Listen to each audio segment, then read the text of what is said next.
இதுவரை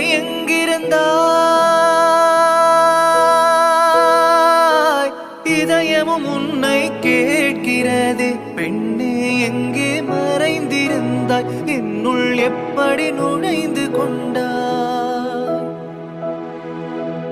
உனக்குள்ளே ஒளிந்திருந்தேன் உருவத்தில் உதிரமை கலந்திருந்தேன் உன்னை உனக்கே தெரியலையா இன்னும் என்னை புரியல உனக்கு சிரிப்பு கூட வருமா? ஆமா, இப்பதான் எனக்கே தெரியும். இந்த மாதிரி சந்திப்பு தான் கடைசி வரைக்கும் நிலைக்குமா? நினைத்து நினைத்து ரசிக்கும் கணத்தை நீ அளித்தாய் எங்கேயோ உன் முகம் நான் பார்த்த ஞாபகம் எப்போதோ உன்னுடன் நல்ல சென்டிமெண்டலான ஆள் போலயே. வாழ்ந்த ஞாபகம் இப்படி இருக்கிறவங்க தான் கடைசியில ஒண்ணு சேருவாங்க. சும்மா சொல்லாதீங்க.